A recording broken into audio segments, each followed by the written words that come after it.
Konami just revealed a new Bible archetype and it's actually extremely broken. Let's talk about it.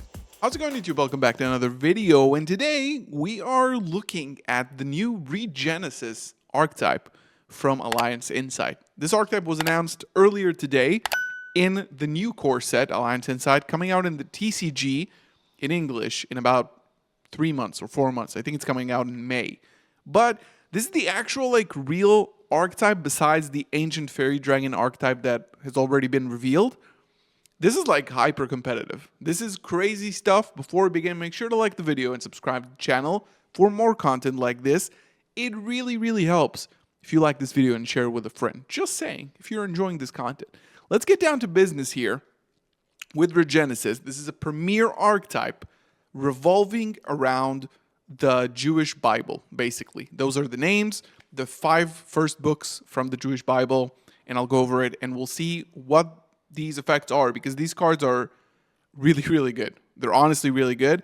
And then we're going to talk about the synergies these cards have as well, which is kind of crazy. Okay, so starting off with, basically they're all going to be level 7s, almost all of them, with 2500 attack and defense. This might be the ending of the 25th anniversary celebration. This is why they're all 25, right? So we have Regenesis Warrior Bereshit.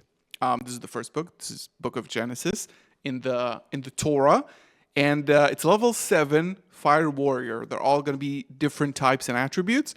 You can only special summon this once per turn with its first effect. They can all special summon it themselves if a monster whose original attack is 2500 exactly or defense is on the field. They can special summon themselves once per turn. Each and every one of them, at least the level 7 ones, right? Sort of the main deck ones. Now, they all have effects similar to the Horus cards. They're very similar to Horus, and Bereshit can, quick effect, tribute itself and target one monster your opponent controls as a cost and return it to the hand. So already an interruption out of this card, and during the opponent's end phase, if this card is in your graveyard because it was sent there this turn, you can add it to your hand. So very similar to what we have with Branded and Dogmatica. This is on its own is extremely busted. An interruption that brings itself back into the hand that you can special summon again next turn. Kind of wild, right?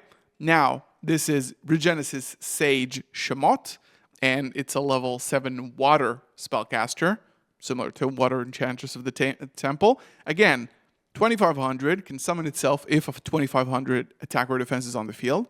And when your opponent activates a card or effect, quick effect, you can send one other Regenesis card from hand or face-up field to the graveyard, so besides itself, and it negates the activation and destroys it. This is an Omni-Negate, just basically on its own. You do need another Regenesis card, but since they all bring themselves back, if you can get them all in rotation somehow, it's super beneficial. And again, this card comes back during the opponent's end phase.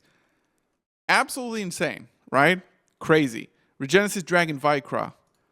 25 can special summon itself. It's a wind dragon here. Can tribute itself and target one spell or trap your opponent controls and banish it. Another interruption. Comes back into the end phase. And lastly, we have Bamidbar, Regenesis Demon. Regenesis Archfiend, rather. A lot of people are saying this card looks like Despian Masquerade. Masquerade, the Blazing Dragon. Now, this one is a bit different because the other 3 were interruptions. This is a Earth Fiend, thank God. It's not like a darker light or something. If it is normal special summon, you can add a Regenesis card from deck or banishment, which is interesting because we haven't really seen anything about banishment specifically for this archetype, right? Which is great. Again, can recycle itself. So they're all level... Oh, wait, these are level 8s. Okay, interesting.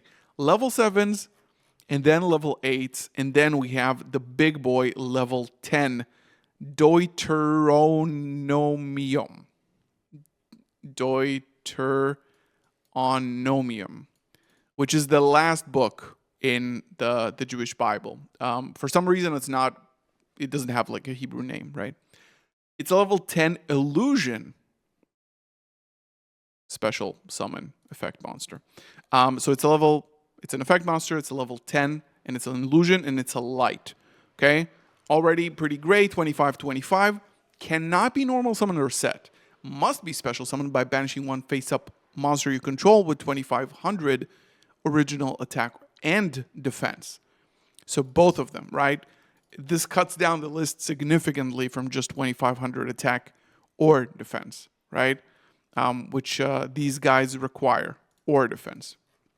So if it is special summoned, and it has to be by its own effect, you can set a Regenesis spell or trap from deck, gains 2500 attack during the battle phase, and if it attacks a defense position monster, inflicts piercing battle damage, right? Now, this is a little bit more underwhelming just because it's like, doesn't do a ton on its own, but it does have some synergy with like, if you start by opening Archfiend, right? Archfiend in another name, and you can stick a 2500 on the board, you can then summon it, search for this, banish the other one, and then, yeah, this can bring back from banishment, yada, yada, yada, and you can just like spam them. Once you have one, which is really like the significant part of this deck, if you stick one 2500, you can just plop them all on the field.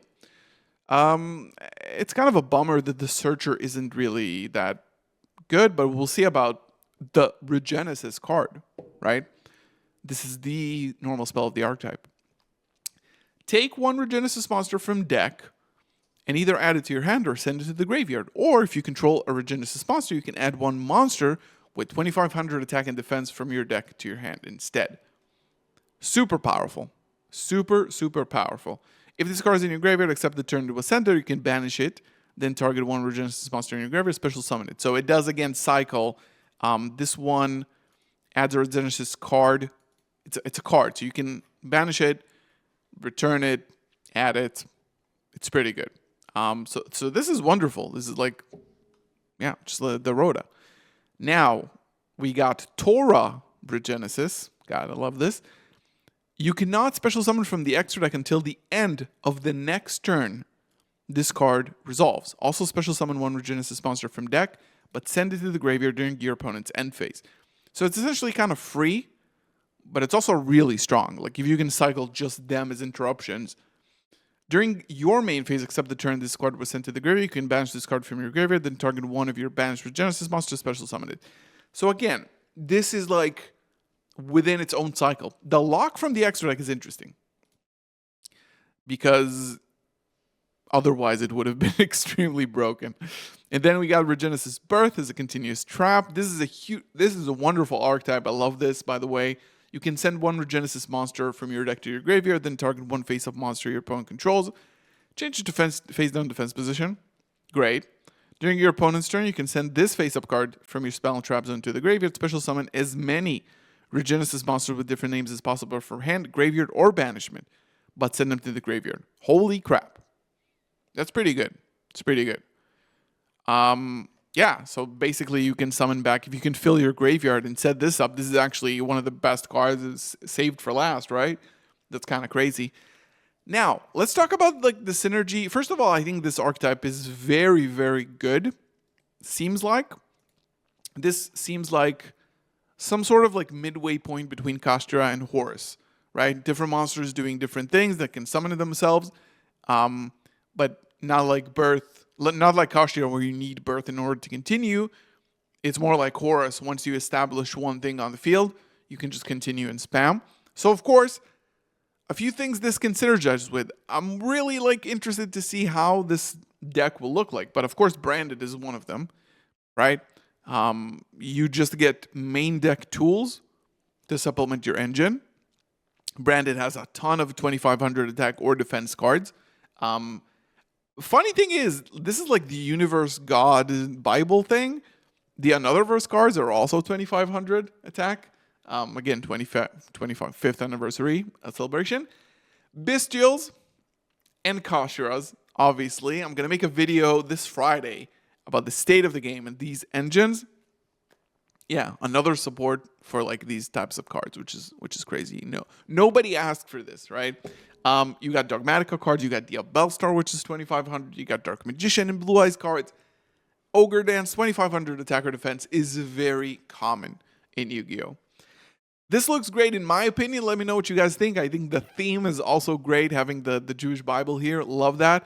And yeah, thank you so much for watching. Leave your thoughts in this on this archetype down below in the comments. I'll see you in the next one. Peace.